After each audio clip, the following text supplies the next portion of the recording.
Pemain Persib mulai adaptasi cuaca di Cina.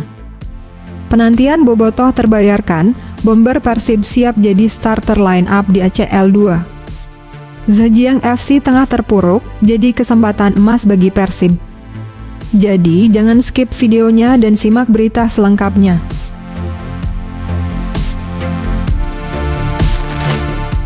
Pemain Persib mulai adaptasi cuaca di Cina.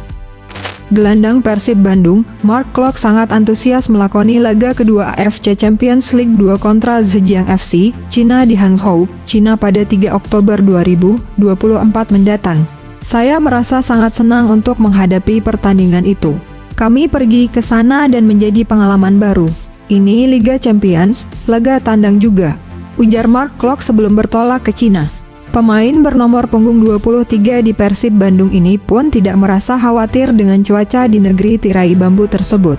Menurutnya, semua pemain Persib Bandung sudah tidak sabar untuk menghadapi Zhejiang FC, Cina. Mengenai cuaca, saya rasa itu tidak akan terlalu mengganggu dan saya rasa kami akan baik-baik saja. Kami tidak harus terlalu banyak beradaptasi dengan situasinya, tutur Mark Klok. Klok berharap fasilitas dan lapangan di Cina nanti juga dalam kondisi yang bagus, apalagi ini kali pertamanya bagi tim Maung Bandung berlaga di Cina dalam ajang ACL 2. Saya belum terlalu tahu dengan kondisi dari tim Cina tapi kami pergi ke sana dengan ambisi untuk menang, tegas Klok optimistis sambil mengakhiri. Persib Bandung merilis skuad yang mereka bawa ke kota Hangzhou. Skuad Bojan Hodak sendiri hanya membawa 20 dari total slot 23 pemain yang bisa didaftarkan dalam satu pertandingan. Hal yang cukup mengejutkan adalah karena mereka tidak membawa Rezaldi Hanusa, belum jelas alasan kenapa ia tidak dibawa. Lalu selain Rezaldi, Persib juga tanpa Gustavo Franca yang mengalami benturan ketika Persib menghadapi Madura United sehingga harus digantikan Nick Kuipers pada laga itu. Meskipun tanpa dua pemain tersebut, untuk laga di ACL 2 ini Persib akan kembali diperkuat sang kapten, Mark Anthony Klok.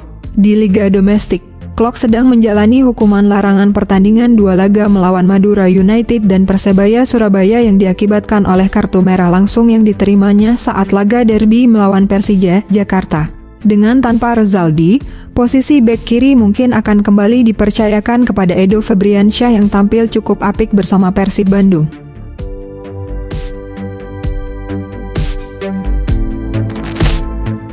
Penantian bobotoh terbayarkan, bomber Persib siap jadi starter line up di ACL 2. Juru gedor Persib Bandung, David Da Silva, setelah lama absen karena cedera baru kembali bermain menghadapi Madura United pada Liga 1 2024/2025 di Stadion Gelora Bangkalan, Madura, Sabtu kemarin.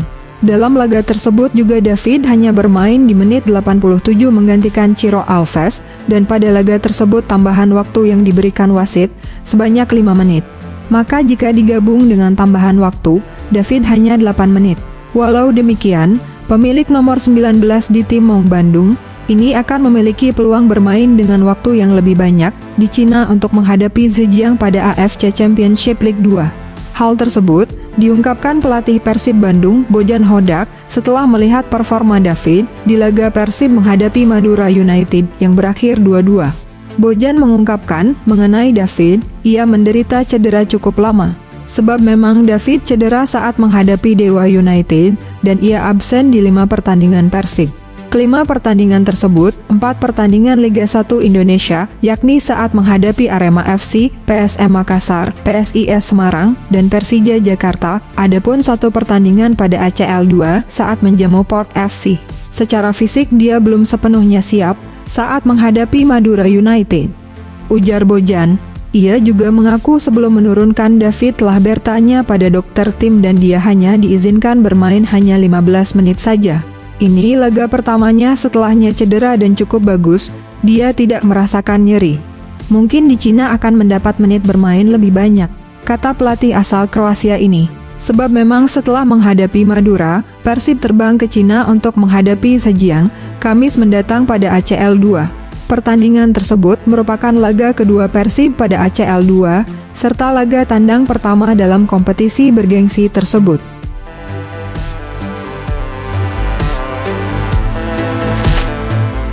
Zhejiang FC tengah terpuruk, jadi kesempatan emas bagi Persib. Klub Zhejiang FC akan menjadi lawan selanjutnya bagi Persib Bandung di kompetisi AFC Champions League 2 musim 2024-2025. Bagaimana peta kekuatan tim ini? Zhejiang FC sendiri merupakan tim peringkat 3 Liga Super Tiongkok musim lalu sehingga berhak menjadi wakil Tiongkok untuk berpartisipasi di ajang ACL 2. Namun, di musim ini klub tersebut mengalami penurunan performa yang drastis karena sekarang berkutat di papan tengah Liga Domestik. Zhejiang saat ini tengah berada di peringkat 8 klasemen sementara CSL. Dari 27 pertandingan yang telah dijalani, mereka hanya mampu mengumpulkan 33 poin hasil dari 10 kemenangan, 3 hasil imbang dan 14 kali kekalahan. Melihat kondisi Zhejiang yang sedang menurun, Persib Bandung seharusnya bisa memanfaatkan kondisi tersebut. Terlebih striker utama mereka David Da Silva sudah bisa kembali merumput setelah sempat mengalami cedera selama sebulan lebih. Hadirnya Da Silva tentunya sangat penting apalagi pertahanan Zhejiang terbilang rapuh dengan kebobolan 55 gol dari 27 laga yang mereka jalani di CSL atau rata-rata mereka kebobolan 2,04 gol tiap laga. Semoga saja anak asuh Bojan Hodak dapat mencatatkan kemenangan perdananya di kompetisi ACL 2 kala melawan Zhejiang yang sedang terpuruk ini. Terlebih, Persib sedang memiliki tren positif di mana mereka tidak terkalahkan dalam 7 laga awal di Liga 1 musim 2024-2025 ini.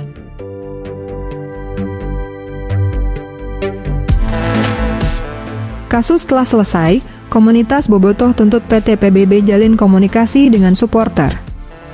Komunitas Bobotoh yang terdiri dari berbagai macam kumpulan elemen membuat statement resmi. Hal itu dilakukan selepas ditutupnya kasus dugaan tindakan intimidasi dan kekerasan dari internal Persib dan juga kasus dugaan tindakan pelecehan seksual secara verbal kepada salah seorang bobotoh wanita yang dilakukan oleh steward pertandingan.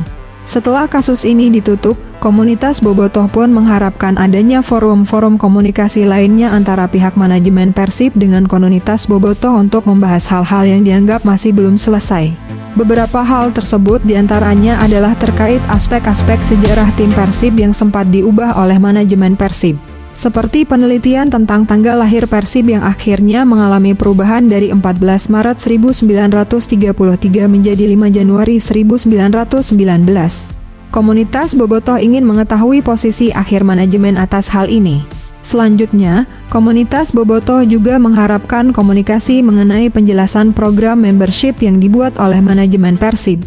Tuntutan ini tidak hanya untuk para komunitas Bobotoh, tapi juga bagi para bobotoh perorangan yang tidak tergabung dalam komunitas manapun.